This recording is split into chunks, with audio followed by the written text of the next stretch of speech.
investor meetup groups in your market, like actual meetup groups where people come together in person, not on Zoom, to In learn person. something and to network and interact, to build yourself relationships that bring you lots of opportunity. Just right off the bat, before I get into all the normal housekeeping stuff, Rob, how much money or opportunity did just your one investor meetup group bring into your business last year? Just under $2 million. Of Just gross under 2 commission million. income? Yeah, commission income, investment income. If I count up also the agents that came from the group itself and their Oh, you're production, recruiting. recruiting. Yeah, Yeah. recruiting because it's Yeah. it's a it's a massive lead gen tool for recruiting. So if you're looking to get an event strategy going on in your business, which is the back, and people want them, this is what want you to watch. So before we get into all that, quick housekeeping things. You're watching Keeping It Real. You can go to keepingitreal.com where you can see all the replays, all the shows of us interviewing top real estate around the country. Rob is one of the top 100 real estate agents at Keller Williams Realty. So he's in the top upper crust up there with his production, and the knowledge you're going to get is priceless today as we go through the interview. You can also go to the Real Geeks Facebook page where we'll be live streaming and watch the replay there. It'll also be up on the Real Geeks YouTube channel where you can watch the replay if you're not already there. And we're also on iTunes. So if you search for Keeping It Real on iTunes, you can check out the show that way. All right. If you have any comments, please ask. They all go right to me, and I'll be the listener's advocate to ask any questions. And let's just get down to it, Rob. So what I'd like to just start with, you had this idea to start a meetup group. So to get everyone caught up, you decided to open one up in Reston, Virginia, where you're kind of originally where you had your first one. And you opened it and you started it on meetup.com. Is that right? That's right. Yep. Got it. Now, if somebody wanted to go Google that right now, open up a new browser tab and go see it, they would go to meetup.com and they would go search for what? Grid Reston, or they just go to Google and just type in Grid GRID Reston, and my location will come up. Got Or it. they can go to gridinvestor.com, and from there all the different chapters come up because we have, I think, like 25 or 26 different chapters today. Yeah, so Rob's taken what he's done in his one market and has expanded it, which is pretty cool. But at least it started on Meetup. What's GRID stand for? So it means plug into the network. So think of a power grid, and so investors get the plug into the power grid, and the power's in the network. But it also stands for, grow your relationships, right? Grow your database. It's return on relationships because relationships matter, right? And pouring into investors. So investors are kind of like the lifeblood of our business, and then just Which I doing think is even becoming more and more as more and more investors get in the market. yeah, for sure. I mean, I've been reading like it's something like 20, 30% of transactions in some of these markets are investors. well, I think that people realize this. Well, people have known for a long time. It's a great asset class, right? And obviously the market's great, and real estate has been great for people for a long time. But just over history, it's always been a great asset class to be part of. But you are seeing a lot of investors jumping into the market, which, by the way, typically, that's a sign, right, Frank? That's a sign. That's a little bit of a sign for us that have been in the business some time. That's right. Yeah. Yeah. 100%. That's okay. You know where You you're just kind of need- at in the cycle. In the cycle, yeah. For sure. So this is pretty cool. So why don't we just start with the first question I want to ask you, just so people know where the interview is going to go, is I want to know why you're reasoning and why you started a meetup group and when. And then I'm going to just kind of interrogate you. I want to know kind of step by step how you did and how you built it and what you recommend for chapter partners if somebody wanted to build their own. All right. Sure. So the first question I have is, what motivated you to actually start putting a meetup group on versus all the other ways of getting business that are out there? I started thinking about the way to kind of go from a one-to-one communication to a one-to-many, right? So as you are starting to build a business, you know that you have to build a database, and you do that by having a cup of coffee with somebody or prospecting somebody or talking to a lead. But I was like, what would the world look like if I could actually create something of value that would attract 20 people, 30 people, 40 people, 100 people to me at one time, where I then had the ability to pour into them on a topic that I love, and we could just talk shop about it. And so that's where the idea came from. I wanted to build my database, and I wanted to lead with value, and it started with 5 people, And then it just kind of grew from there. And before we knew it, we had 100 people in the room, and we're all just talking about what we love to talk about, which is building wealth and buying real estate investments. And I would help facilitate those discussions. And then what came out of it was just a massive lead gen tool, right? Can I step back? Sure. Were you scared? No, not at all. I know it's a ridiculous question to ask where you're at, but think about how long ago was this that you decided to do this? I mean, it's been some time. It was Think about how many 2000 2007. Wow.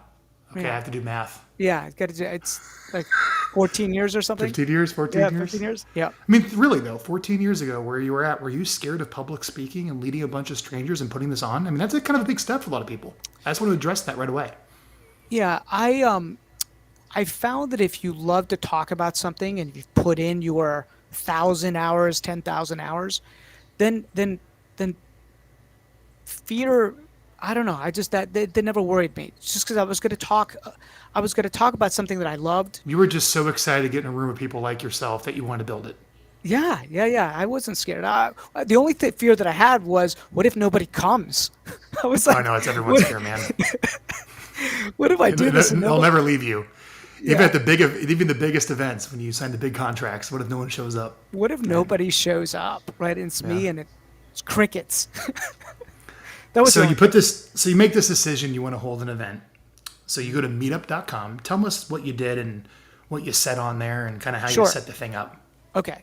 So what happened was, you know, before you decide to do something like this, I really believe you have to have some content, some context. You need to be doing it. You got to be in the game already. And my wife and I had been going to real estate investment association groups for 5 or 6 years prior to this. And we'd been buying real estate along the way. And I remember going to these groups and saying to myself, this could be done better. There's no cohesion in this conversation. They're giving you just enough information to be dangerous, but not all the information.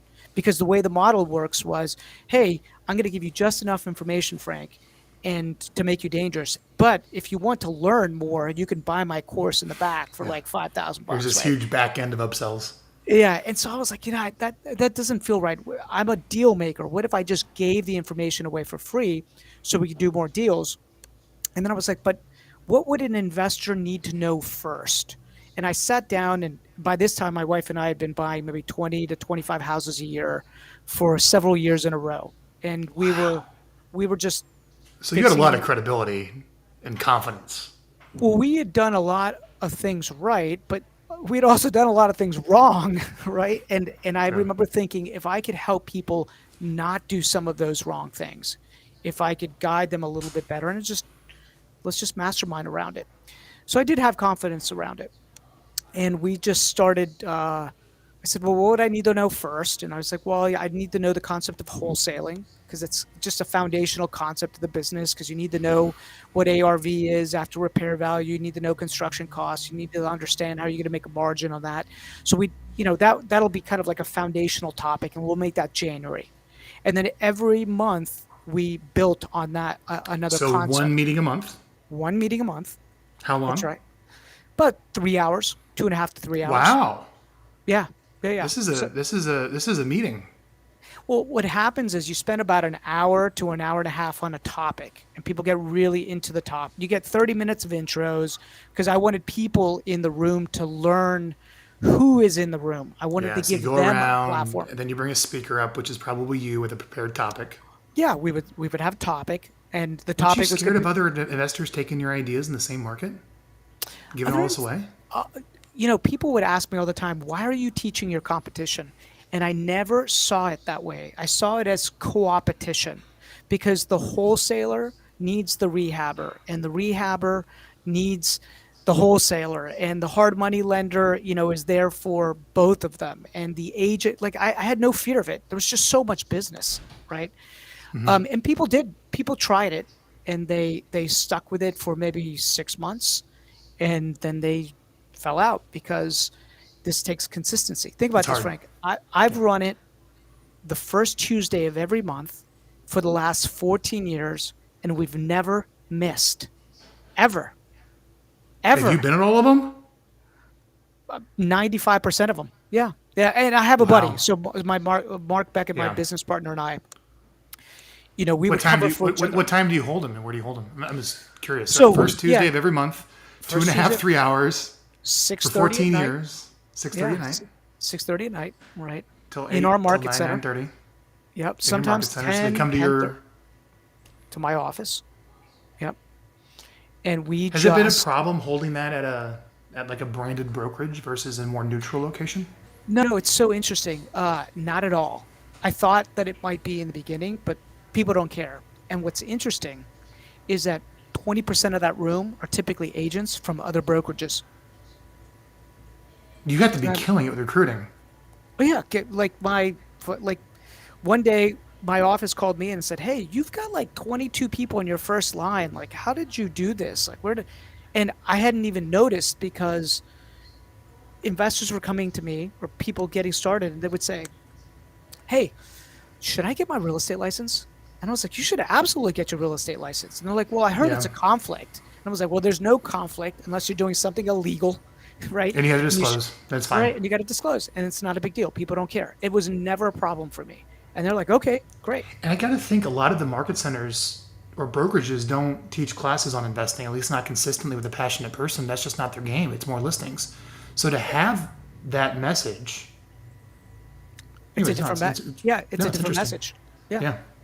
yeah. Okay. So you're doing this for 2.5 hours, 3 hours. Let me Everyone comes in. Yeah. Go yeah, ahead. I'll give you the format. So it's 30 minutes of intro, about an hour on the topic, and then after the topic, the most important part is people in the room networking with each other.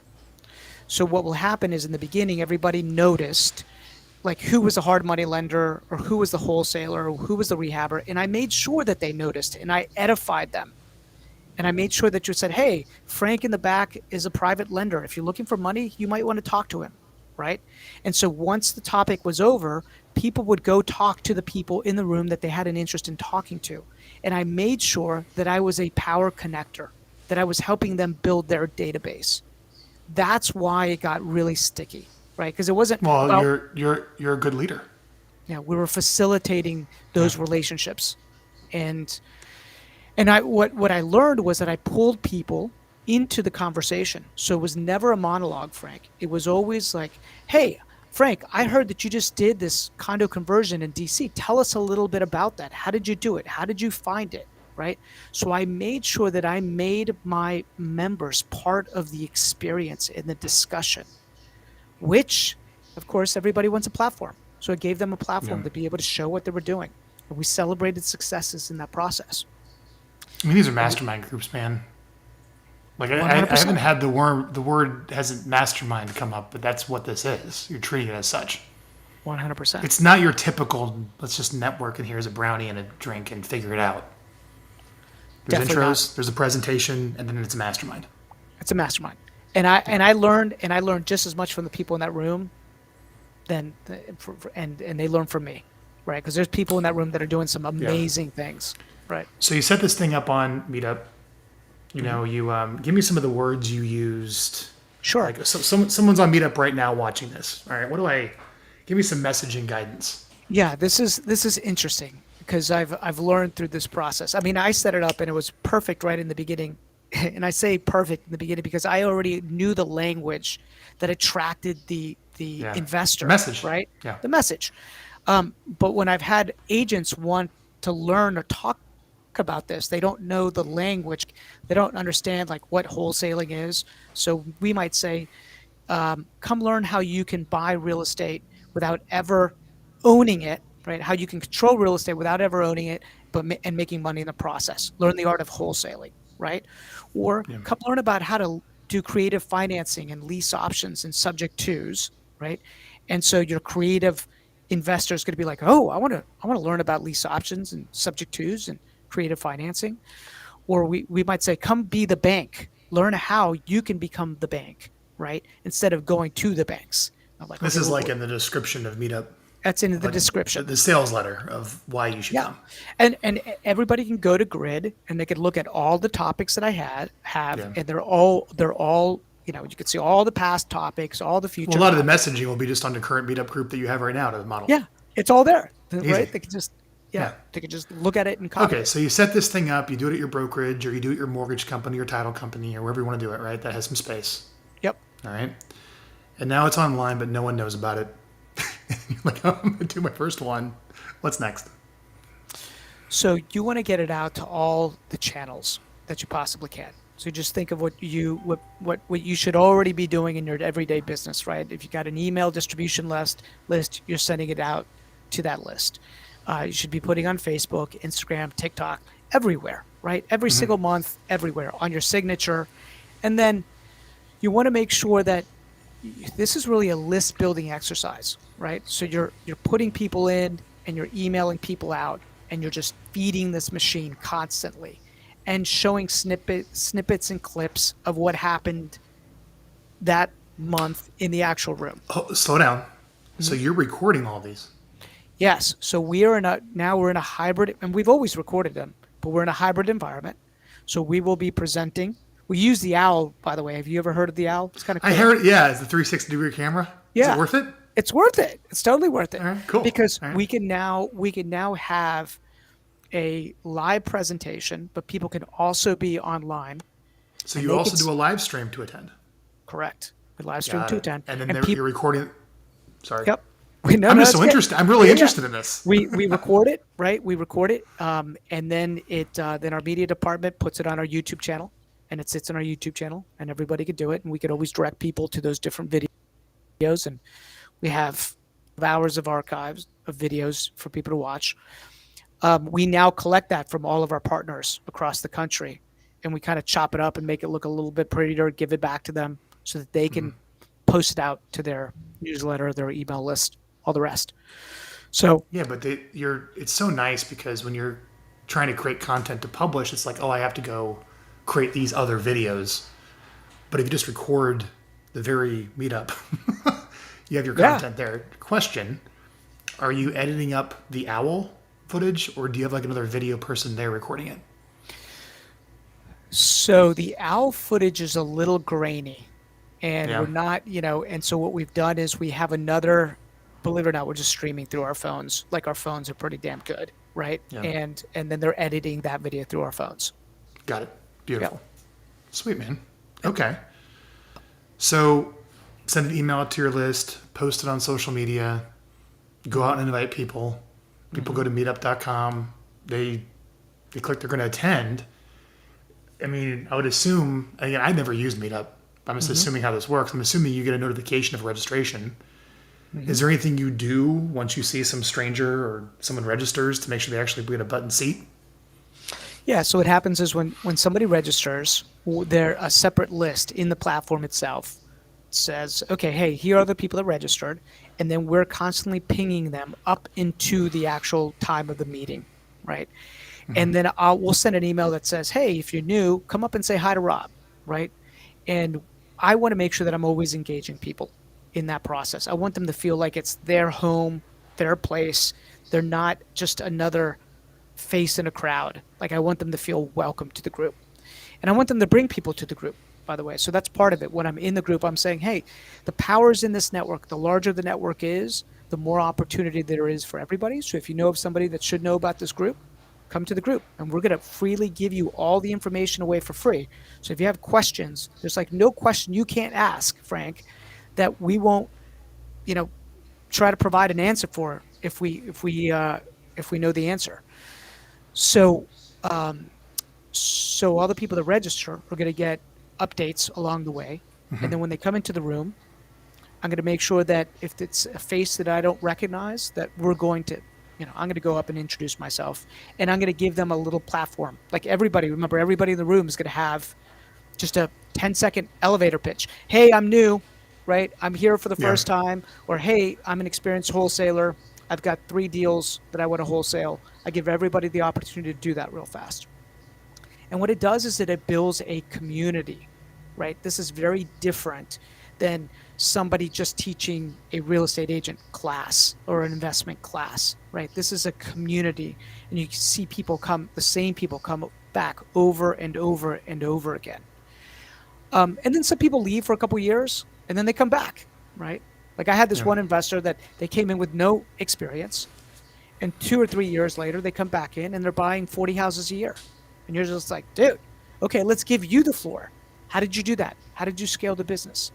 And so people start seeing that it's possible to do this. So Are you how did you build your leadership skills? How did you build the skills to do this? This is a real talent, Rob. mhm. Seriously.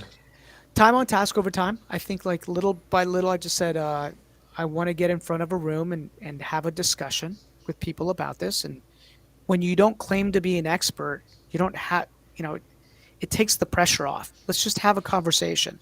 And by the way, I would, if I needed to bring an expert in, Frank, I would. It gives you permission to reach out to somebody who's doing some amazing things in your local area and bring them in.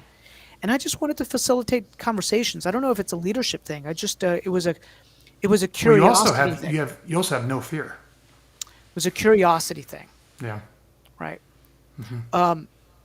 I've never personally, I've never had, I mean, we all get butterflies with public speaking, but I've have, luckily enough, it hasn't been one of my things.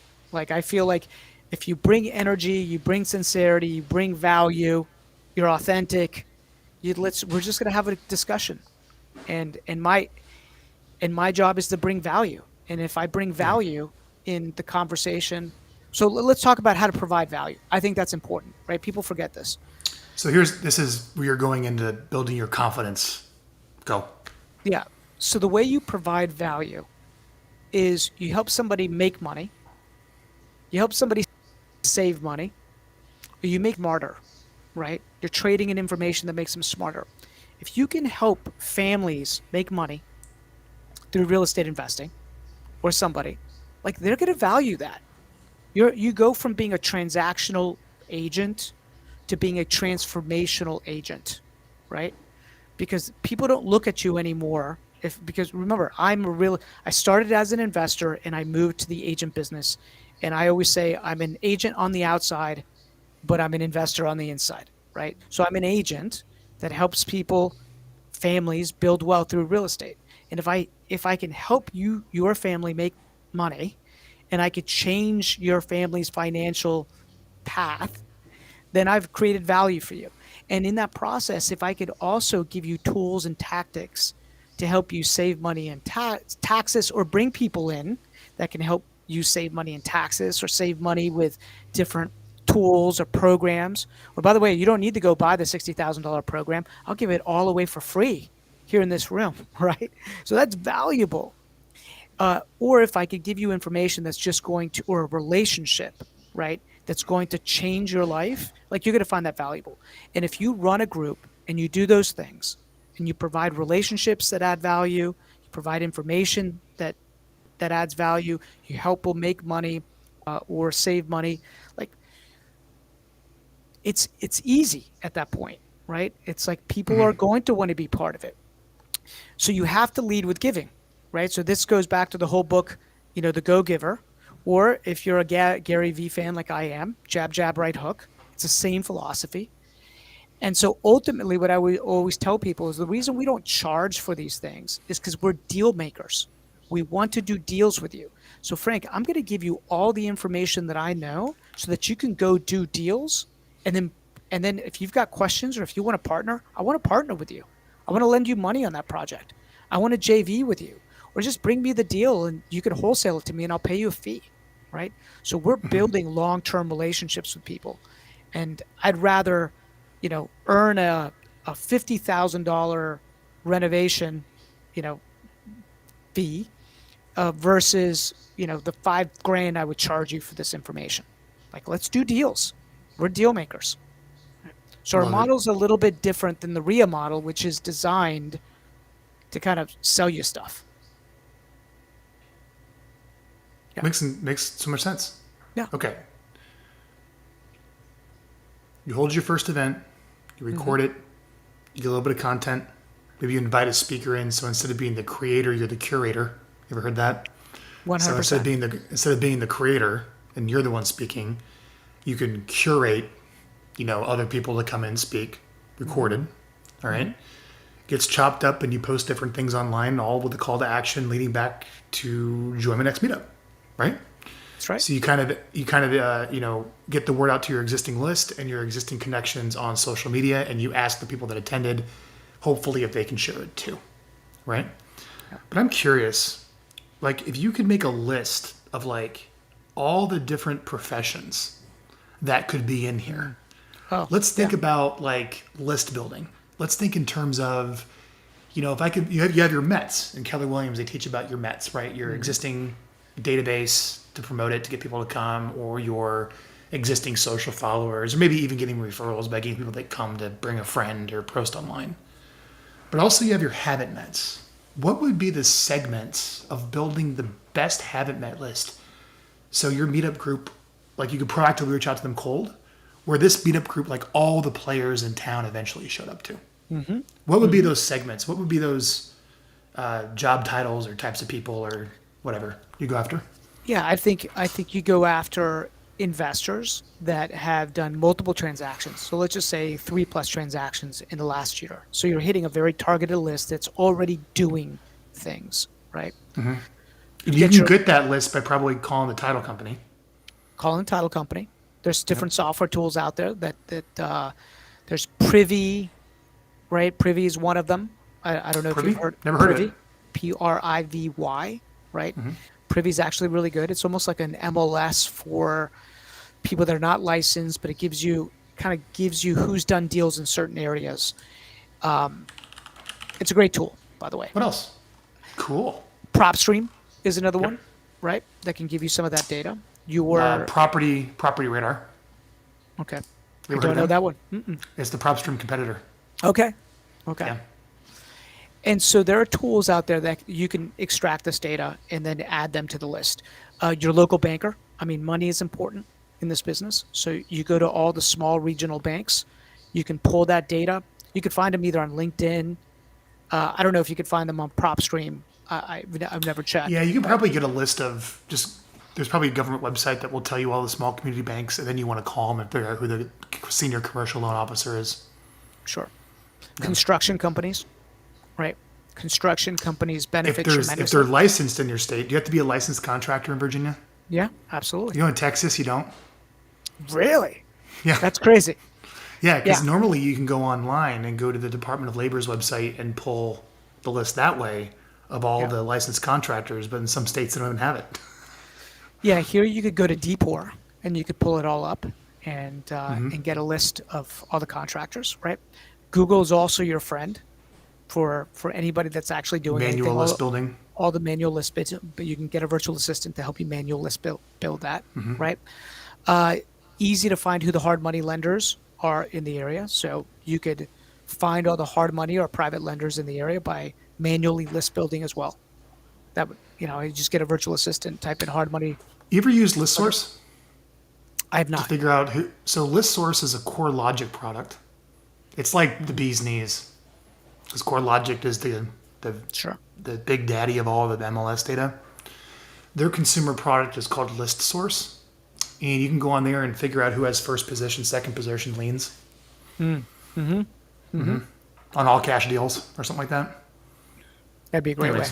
Never done it, but that's what I hear. So the people that I find that benefit the most in this are your hard money and private lenders, right? Bankers, like commercial bankers, your agents, real estate agents that work with investors or just like do deals, and rehabbers, right? Because there's a lot of wholesalers that come into this room, and rehabbers want more deals, right?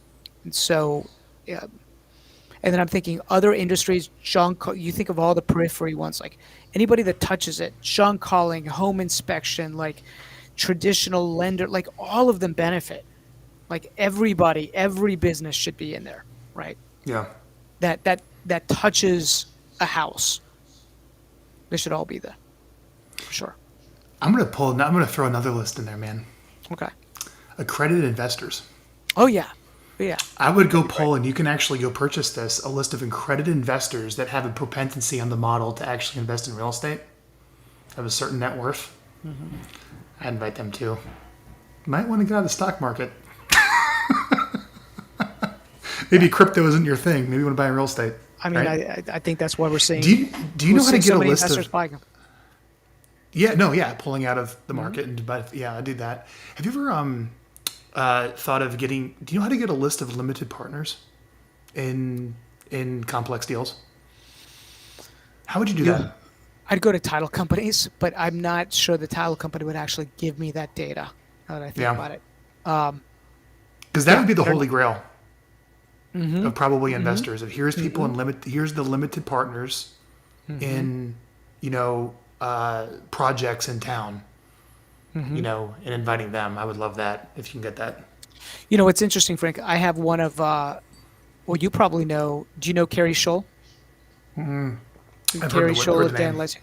Yeah, Yeah, they run a large team in Arlington. I think they almost did $1 billion last year, right? So they're successful. They run my Greater Arlington location, and one of the things that they've done is that they have raised capital through our group by having webinars specifically for projects that they've purchased. So they're creating yeah, their own inventory, right?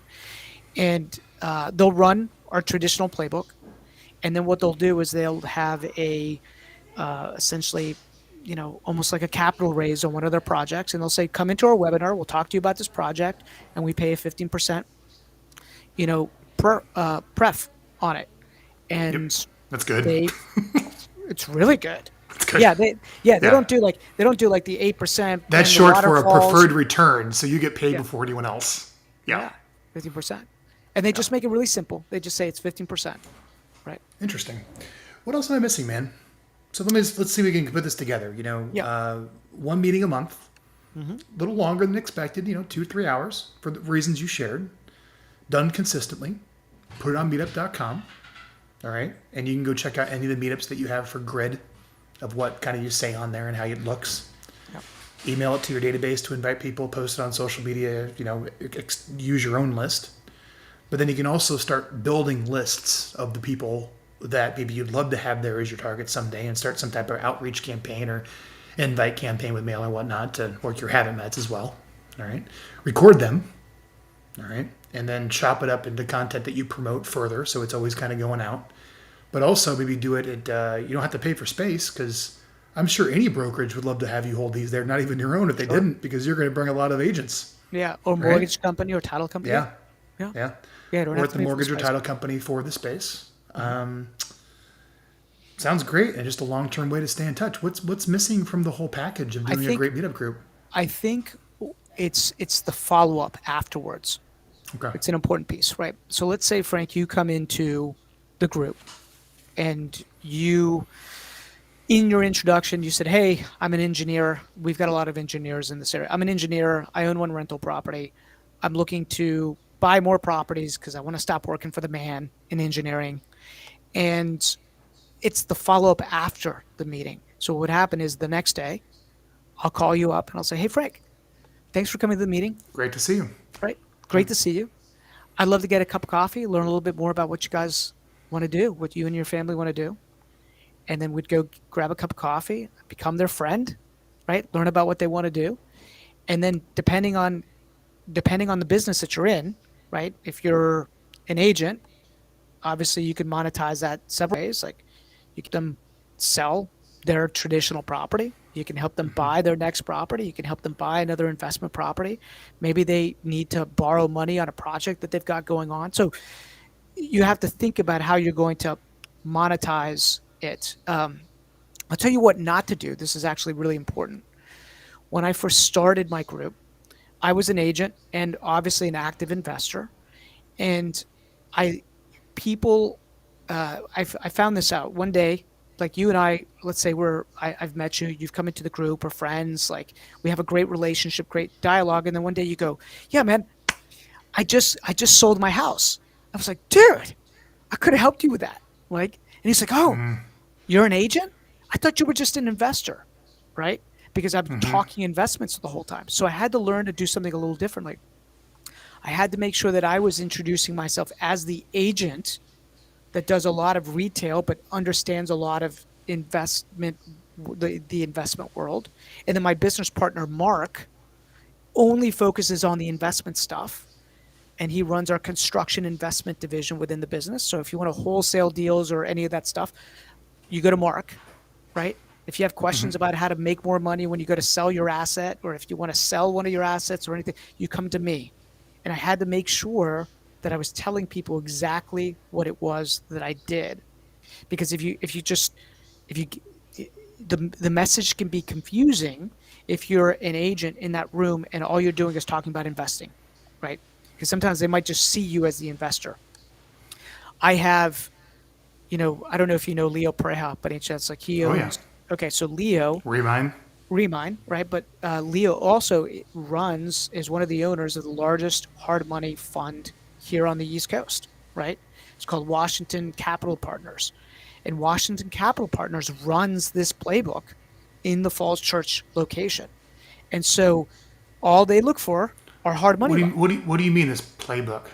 Oh, the playbook. So my grid playbook. They run my grid playbook. They Like actually just run. holding a monthly event for people to talk about stuff. Yeah, they run grid. They run Grid Falls Church, right? And they do all the exact same topics that we teach. But what But it's they all look, raising money for private money. it's raising money and lending money. That's it, right? Now, what we found, the way we're expanding this, is that we really want to expand through the agent investor. Like to us, there's a lot more power because that agent investor can actually go in a lot of different directions with that, right? And plus that's me, and that's who I obviously want to be Rabbi, the superhero to that person. I have to jump in here. I've worked with a lot of top people, and there's a principle I want everyone to hear on this keeping it real. And you said this at the very beginning, is you had to figure out how to go one to many. You had to figure out how to go one to many, where one to one didn't do it anymore. And a proven system time and time again for professional services is bring them to an event, whether it's a mastermind or a workshop or a seminar, where you hold 1 month, pretty standard, right? And all of your marketing, you're trying to pack them in to do your thing, and then you bring them to the one-on-one meetings.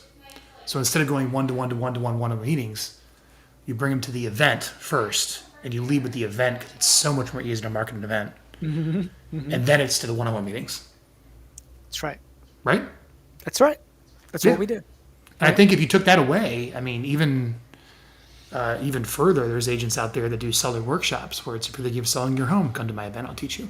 Same Or thing. Leo's doing private money, and you're doing investing. But I just think the concept of hosting a purposeful monthly repeated event for your intended audience is one of the keys from today. What else am I missing? What other good insights? Yeah, and being consistent. I think the other thing is you have to be part of the tribe already. And what I mean by that is if you look at, let's just say, if you look at a market center, in that market center, there might be a lot of people that want to learn how to invest, have an inkling for investing, but they're not in the investment tribe already. They haven't gone to a RIA. They don't even know what a RIA is. They don't know what a real estate investment association is, right? I've never heard of that. Aria? Right? Yeah, they're big. Like, and so I It sounds like one of those bots that follow up with your leads. Hey, Ria's working my lead. Yeah, man, they're everywhere, right? Yeah. And so I find that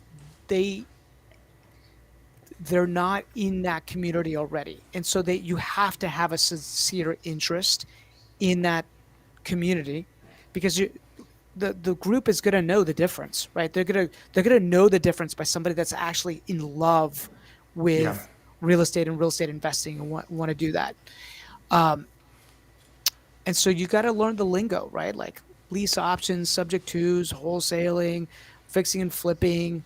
Airbnbs are huge right now, syndicating deals, self-directed IRAs, right? How people want to really learn, like people that are interested in that are attracted by all that language. And so you have to create the marketing that attracts that person already, right?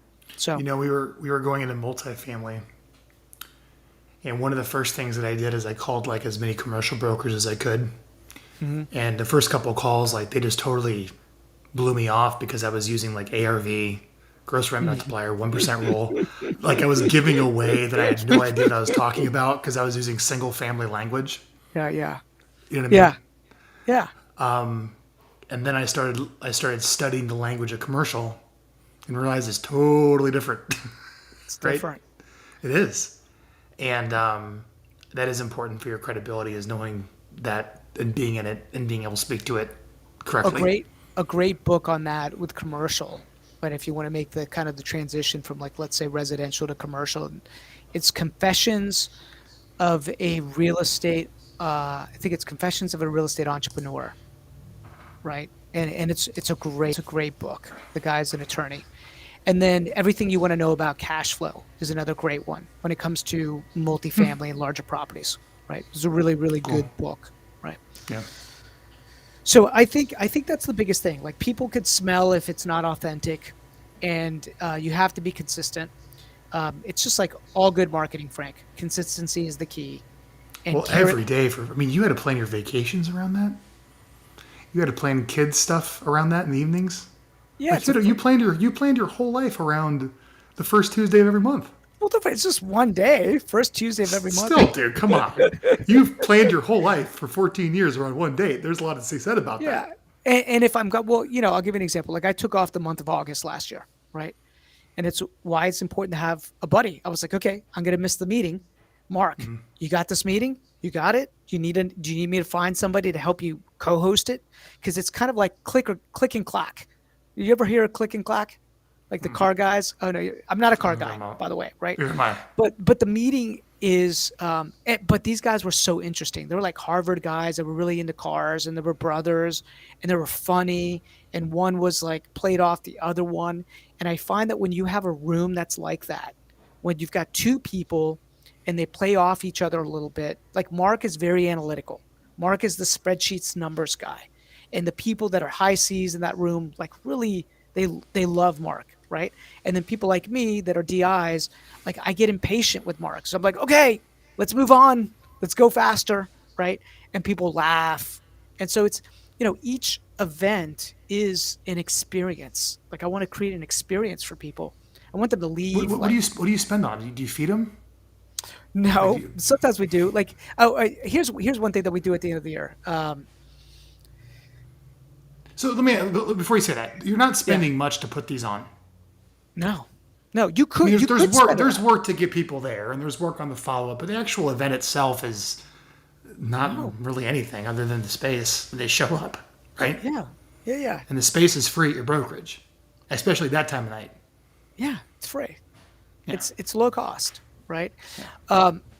Now you can feed them, and we do have like I have some groups that serve beer, and they make it a whole thing and food. But I never felt I felt like if the content's good, I don't need to feed them, right? I do get one guy that's like, when are you gonna feed it? Like I fed the group like one time, and this one guy has never forgotten. He comes every year for like the last 5 years. He's like, when are you gonna feed us again? I just sold him a property. Actually, he just bought a property from us. So I guess he didn't care that much. Uh, but here's what we do at the end of the year. We want to have a big party. We want to celebrate, and we have a big monster award. It's not here, but it's like a big trophy of like a Hulk monster, right? And we solicit the best deals or the biggest deals or the most creative deals from all the members throughout the year, and we get all these submissions that come in like, hey, I did this deal and this is what it was my first deal. So sometimes it's people's first deals, sometimes it's people's biggest deals, but we read through all the deals that people from the group have done, and then we have a big party at the end of the year, and this is where we spend money, right? We'll spend a lot of money. We'll get a different venue. We'll make it a big production, and we'll have like the Deal Monster of the Year award, right? And it's a big networking tool. We bring lots of investors in. There's food and there's drink, and it's great. It's a ton of fun, So you do right? like an annual gala for all your Yeah, people. yeah, Look an at annual you. gala. Yeah, it's a ton of fun. Rob, you're a unique character. You're able to show that you're able to build a very significant business on relationships. Yeah, I wouldn't say knowing your business, it's this hardcore cold calling, prospecting team, even though it's a part of it. yeah. But there is a huge foundation of slowing down and the relationships that you built to be competitive. And you have a very stable business because of it. Yeah, it is a relationship based. When I think about it, somebody the other day said, your superpower is long term relationships. It is. Yep. Yeah. I was like, You're not chasing strangers every day for business. No. Cool. Rob, is there anything else you want to wrap up to deliver on the promise for our audience how to start a real estate investor meetup group with Rob Chevez? I think that's it, Frank. I think you did a good job of asking me questions to kind of pull that information out. So Cool. thanks. Yep. I think to sum it up, it really rises and falls on the leader. And I want to ask how Rob had no fear. So you reflect on that. So, anyways, go ahead. You last thing. I do say that room grows to the extent that the leader does in that room, because I've had people who have run a chapter and they're like, well, I only have like 5 people come or 10 people come, right? And I realized that maybe I had the wrong avatar, the wrong person at the time because they weren't part of the church. Like, we've learned through the years who's a good fit for this, and that room will grow to the extent of the leader that's there, the value that they bring, the connections that they make, the deals that they help bring together. So I think that's a very true statement, right? That is a true And if statement. anybody wants to jump on, like, we host the webinars, they could see what they look like, right? Oh yeah, so anyone can come to one of your meetup Yeah. groups from around the country. Yeah. By just going to meetup group in Reston. And how many?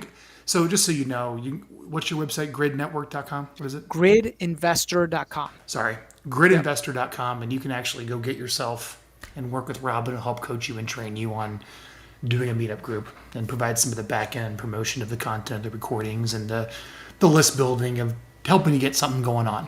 Yep. But you really got to be able to be stepping up as a realtor. So go check it out there. But what's probably really cool is go over to meetup.com and see all the different grid meetups and see who's running what, and maybe hopping on a few and seeing how they run them is all available to you, which is pretty cool. All right. So let's see if you have any questions. No questions are in. Ray says he has a Christmas gala in Hawaii and says thank you. All right. Very cool. Yeah. I'd like to go to Hawaii. It's very nice. I got married there. I got married in Maui. It's amazing. So keepingitreal.com. You can watch all the past replays. Thanks for watching, everybody. This will be up on YouTube as well. Appreciate watching different Keeping It Reals. Go check out Real Geeks. If you're looking for a CRM, go check out Rob's Grid Investor. If you're looking at opening up a chapter, he can help you out. And of course, go check out Viral Marketing. Rob's a customer. If you need some videos to help you stay in touch with your database of all the connections you make, that's what we do. So I appreciate you watching. Rob, thank you so much for your time. We'll let you all go. Thanks, care. everybody.